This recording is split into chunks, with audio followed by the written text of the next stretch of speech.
Hello everyone and welcome back to this cast of Naama versus the Zerg opponent LaLuSh here on Metalopolis. This is a best of 7 series I'm casting. This is game 4. I don't think I'm going to spoil anything this far, but I will just say that if you haven't seen these games, it's highly recommended that you go back to my channel and look at these games. It does appear LaLuSh is doing the 7% mineral trick on his drones. I wonder if Naama is. Doesn't look like it. So the Zerg APM really high, but really not as high as the Terran. Terran must be spamming, as it doesn't appear he's doing the little trick. But if he is, his APM would be higher. Actually, I do take that back. It does look like he is doing that on a couple of his SCVs. Pulling up the production tab. We do have just a regular standard supply depot coming in for the Terran player. No kind of wall off or anything. I think that can be walled off with just a single building like a factory or racks. However, we do have the Overlord come into the wrong position, as they are indeed cross spawned on Metalopolis, which always turns out to be a pretty decent game, as the rush distance is quite far. Once a Zerg player, LaLuSh, finds out that his opponent is not here either, LaLuSh will probably opt to go for some kind of fast expand. Racks going down, gas before racks, pretty standard for Naama. We've seen Naama go with Hellion opener into, or usually one Marine into Hellions into some kind of Banshee play. We'll see if that's what Naama decides to do this game. As Naama goes out to scout, saw the Overlord here, was probably like, yeah, this is probably where my opponent is. Nope. In fact, the opponent, LaLuSh, is spawned at the 12 o'clock position.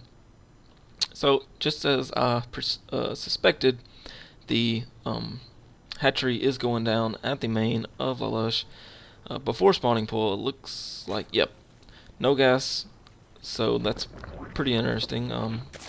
LaLuSh does know his opponent is spawned so far down here that it would be very beneficial to have metabolic boost, but I am not a pro and they are pros, so they obviously know what they're doing more so than I would.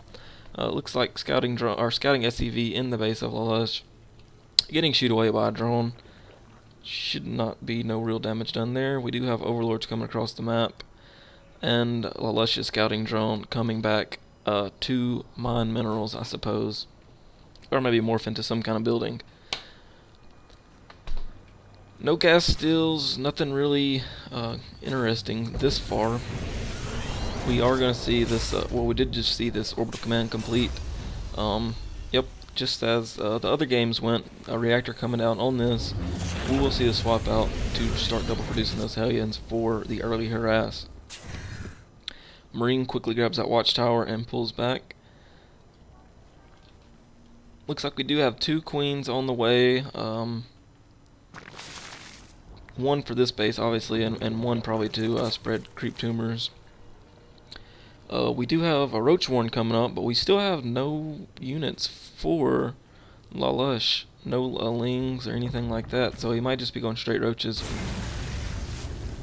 I think those were just a couple of lings that just got roasted, actually. 1 kill. Yep, 1 kill apiece on those Hellions, so 2 lings out for scouting purposes. LaLuSh knows these roaches are indeed coming. He produces 4 more lings and 2 more roaches. So these 2 Hellions are going to push their way across the map. It's the opening we've seen in the past games with these 2 opponents. He has been very unsuccessful in the past with this. So let's see if he's able to get any kills on this Zerg opponent. Couple quick shots at these Queen. Decides to pull back, maybe wait on some buddies to join up. As one lone Hellion from Naama does push in. Pulls back, regroups, maybe going to try to take down this Queen. Probably won't be too successful. These Queens are roaches. Because as I've noted, these roaches and the Queen, I at least don't think the Queen is a light unit. I'm pretty sure they're not. Well, I'm such a noob, I don't even know where to look. They do have armor, and they do have a fair amount of health. So, again, the Hellions aren't going to be able to do much damage there. They do pull back, grab this watchtower, but just as last games, we do have Well, actually, no, we do have a Viking coming out first, so there is going to be no Banshee, or at least not yet. So it looks like we're going into two starport, 2 racks with a factory. As Naama does indeed get his second gas. Quick scan going down. Maybe sniped a creep tumor. Oh, actually the Banshee is already on the field. I totally missed that, but no kills on that Banshee as of yet. These 3 queens will be able to make quick work of the Banshee, and the roaches will mop up any remaining Hellions that do try to stay around. SCV out here just chilling for who knows what reason. Maybe he was brought in to repair some of these units. It doesn't look like... No, it doesn't look like they were repaired, but... Early aggression for Naama put onto LaLuSh. Very unsuccessful, as it has been in the past couple of games. Though we do have, looks like 4 gas coming in for LaLuSh. And an evolution chamber. Looks like he might be going straight to Hive again. He did this in game 2, I think. Let me set this to offline. He did this in game 2, and it didn't work out very well, but this is a different map. Be a more viable option. Wow, very brave with these 2 queens right here, pushing them out way, way, way across the map. Those queens that far out could easily be sniped, if Naama did have the proper units down there to do so. Looking back here, it looks like we do have an engineering bay up for Naama somewhere here, because there are missile turrets. That's my southern accent. Turrets up for Naama to scare away any kind of Mutalisk, as in the past games we have seen Mutalisk. Actually, the last game we saw Mutalisk come from LaLuSh. Standard build for Naama, though, it looks like we have Stem, Marines, Marauders, and Medevacs. Actually, no Marauders yet, just Marines and Medevacs. But it does look like we are going to get... Well, that's strange. Supply locked for Naama, but he put a reactor on here and is pumping out Medevacs, which is kind of strange.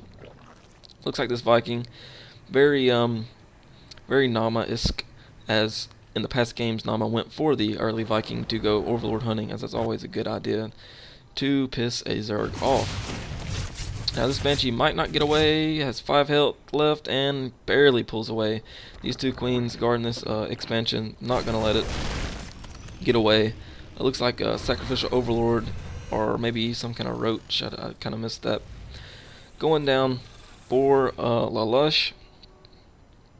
Production tab, we do have an infestation pit. Lots of hydras coming down. I missed that. Hydralisk in. Hydra weapon upgrade.